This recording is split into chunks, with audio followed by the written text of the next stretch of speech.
Hi everyone, welcome back to your channel. आज इस video में हम बात करने वाले हैं 5 पैसा के बारे में और क्या मुझे इसमें एक अपॉर्चुनिटी लग रही है, क्या इसमें कुछ बेटर होने वाला है, वो हम डिस्कस करेंगे। राइट। तो ये मैंने 5 पैसा का चार्ट ओपन कर रखा है। राइट।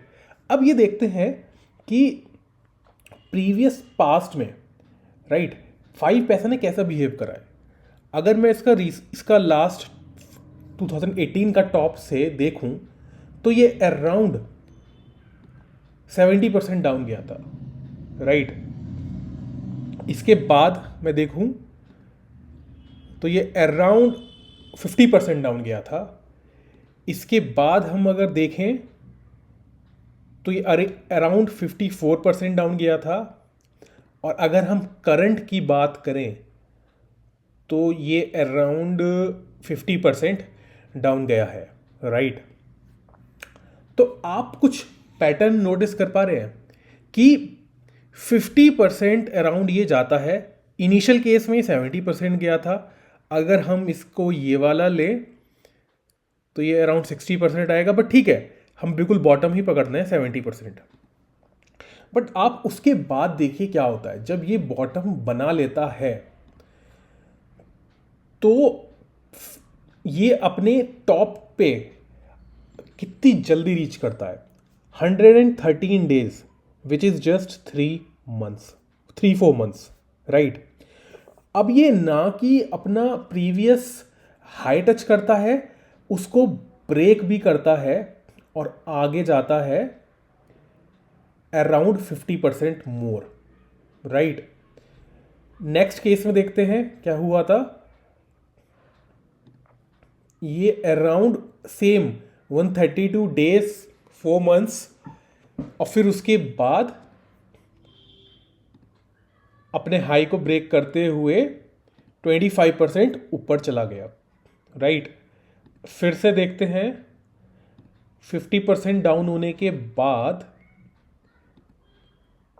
इस बार इसने थोड़ा ज़्यादा टाइम लिया, more than a year. Right. 1.5 year बोल सकते हैं। और उसके बाद अपने हाई को इसने 30% से ब्रेक कर। राइट। तो क्या हम सिमिलरली ये बोल सकते हैं कि यहाँ पर 50% डाउन होने के बाद क्या हमारे पास सेम अपॉर्चुनिटी है? क्या हम ये बोल सकते हैं कि लेट्स से 1 ईयर का टाइम लेते हैं, राइट, 365 डेज, तो 100% तो यहाँ से ये जाएगा। और फिर उसके बाद जैसे इस केस में 25%, इस केस में 30%, तो अगर हम 25% मिनिमम लेके ही चलें तो क्या ये यहाँ तक जा सकता है, विच इज 150% मतलब इफ यू इन्वेस्ट 1 लाख, ये बन जाएगा 2.5 लाख रुपीज। राइट। एक बेहतरीन गेन ये साबित हो सकता है। राइट। ऐसा प्रीवियस पास्ट में हुआ है, बट ज़रूरी नहीं है कि ये फ्यूचर में भी हो। इसकी कन्विक्शन बनाने के लिए हमें थोड़े से पैसा के फाइनेंशियल्स देखने पड़ेंगे। राइट। तो मैंने screener.com ओपन कर रखा है। हम देखते हैं कि 5 पैसा, इसकी वेबसाइट देख लेते हैं। ठीक है। 5 पैसा हमें पता है कि एक similar to other broking company की तरह है, जैसे कि एंजल वन है। राइट। तो अगर हम इसका मार्केट कैप देखें तो मार्केट कैप इसका अराउंड 1200 है। राइट। पीई इसका 20 है। आरओसी इसका अराउंड 13% है। राइट। और लास्ट 12 मंथ्स में 60 करोड़ का प्रॉफिट करा है। राइट। अगर हम इसकी थोड़ी सी हिस्ट्री देखें, इसका पीई रेशो अभी मिनिमम चल रहा है। अगर हम कंपेयर करें इसके स्टार्टिंग 2020 से, पीई मिनिमम है, तो ये पॉजिटिव बात है। राइट। इसकी अब सेल्स देखते हैं तो इसकी क्वार्टरली सेल्स पे नहीं, हम इसके ईयरली सेल्स पे जाते हैं। 5 करोड़, 11 करोड़, -1, 7, 20, 61, 108, 194, 298, 338, 394, 401, इसकी सेल्स आज तक भी डाउन नहीं हुई, कंटिन्यूसली इसकी सेल्स इंक्रीज हो रही है। आप ये मान के चल सकते हैं 2017 से, राइट। लास्ट 8 ईयर से इसकी सेल्स कंटिन्यूस इंक्रीज हो रही है, राइट। अब इसके हम ऑपरेटिंग प्रॉफिट देखते हैं, तो ऑपरेटिंग प्रॉफिट नेगेटिव -5, -15, -17, 20 से प्रॉफिट स्टार्ट हुआ है, 48, 87, 107, 123। तो लगातार 6 ईयर से इसका प्रॉफिट ग्रोइंग स्टेज में है, which is a very good thing, right. Operating profit margin भी आप देखेंगे 31% इज द हाइएस्ट, ठीक है।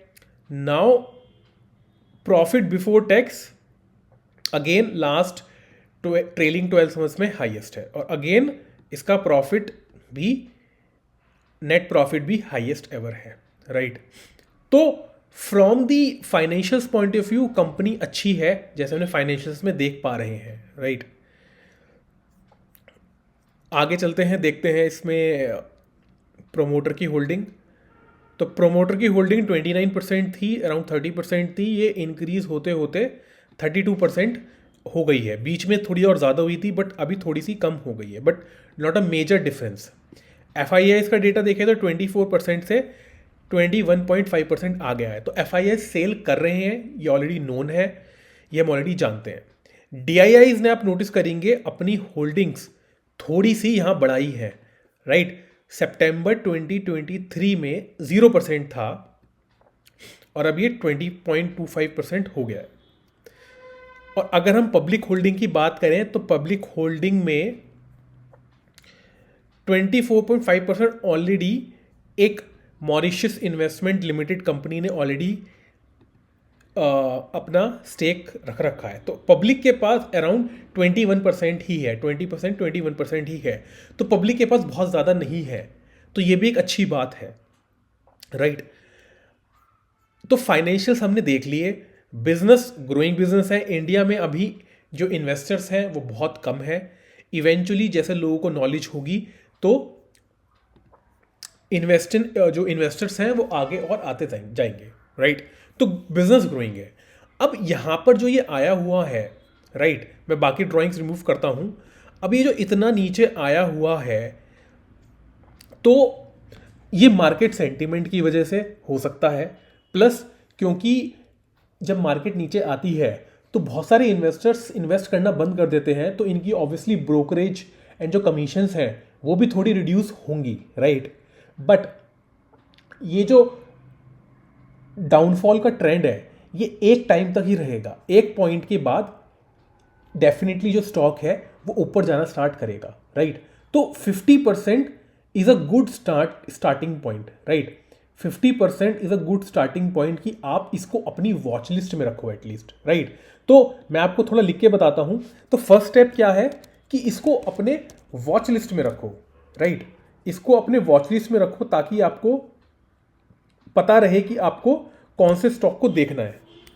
इसके बाद आप ये देखो कि आप मैक्सिमम 5% ही इन्वेस्ट करोगे, राइट। तो क्या इस पॉइंट पे, एट दिस पॉइंट, क्या आप 1% इन्वेस्ट कर सकते हो? इफ यू इन्वेस्ट 1%, क्या आप 1% इन्वेस्ट कर सकते हो?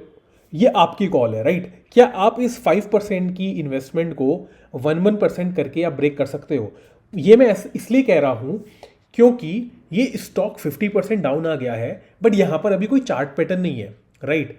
यहां पर कोई कप विद हैंडल पैटर्न नहीं बन रहा। अगर यहां कप विद हैंडल पैटर्न बन के ब्रेकआउट हो रहा होता तो हम यहां पर डेफिनेटली बाय कर सकते थे, इवन 5% बाय कर सकते थे। बट क्योंकि यहां पर कोई पैटर्न नहीं बन रहा, इसलिए 5% को मैं अभी आपको नहीं कह रहा हूं कि हमें 5% करना चाहिए। जब ये मैं वो बातें कर रहा हूं जो मैं सोच रहा हूं, बाय एंड सेल टोटली आपके हाथ में है। मेरा क्वेश्चन है क्या 1% करा जा सकता है? शायद यहाँ 1% करा जा सकता है, राइट। और फिर बेस्ड ऑन अगर ये 10% लेट से फर्दर डाउन हो सकता है तो आपके पास फिर भी अपना 4% बचा रहेगा। अगर ये लेट से नेक्स्ट 10% और चला जाता है तो आपके पास फिर भी आपका कैपिटल है अभी। प्लस सेकंड, अगर आप देखेंगे इस पॉइंट पे यहाँ पर एक काइंड ऑफ रेसिस्टेंस था जहाँ से इसने ब्रेकआउट दिया था, राइट। अगर आपको यहाँ नोटिस करेंगे तो यहाँ पर एक कप विद हैंडल था। जो कप विद हैंडल था उससे ही इसने अपना नेक्स्ट टारगेट अचीव करा था, विच वॉज अराउंड 31%। तो ये अचीव हो गया था काफ़ी ही क्विक टाइम में, राइट। अराउंड 146 डेज 5 मंथ्स में ये अचीव भी हो गया था, राइट। तो यहाँ पर एक रेसिस्टेंस था जो मैंने आपको बताया कि 1 रेसिस्टेंस, 2 रेसिस्टेंस, 3 रेसिस्टेंस। तो इसलिए यहाँ पर इसने काइंड ऑफ एक सपोर्ट लिया है, but it is just 1 support, right. अगर ये वापस ऊपर जाके दोबारा नीचे आएगा then it becomes again a good second support. तो इसके बाद हमारे पास क्या ऑप्शन है, इसके बाद कोई जो नेक्स्ट सपोर्ट है वो यहाँ है अराउंड 64% पे। तो एज ए इन्वेस्टर आपको अपना रिस्क मैनेज करके चलना पड़ेगा, राइट। तो यहाँ पर मैं एक 4th पॉइंट और लिखता हूँ which is risk management. Risk manage यहाँ पे करना पड़ेगा, राइट। और जो यहाँ पे सपोर्ट और रेसिस्टेंस है उसको भी आपको यहाँ पे समझना पड़ेगा इन्वेस्टमेंट करने से पहले,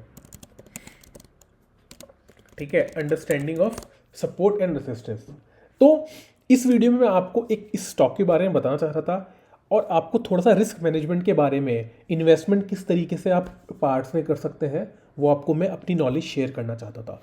तो इस वीडियो के लिए इतना ही। अगर आपका कोई और सजेशन है, कोई और डाउट्स हैं, तो आप डेफिनेटली कमेंट सेक्शन में बताइए। Till then take care, bye bye.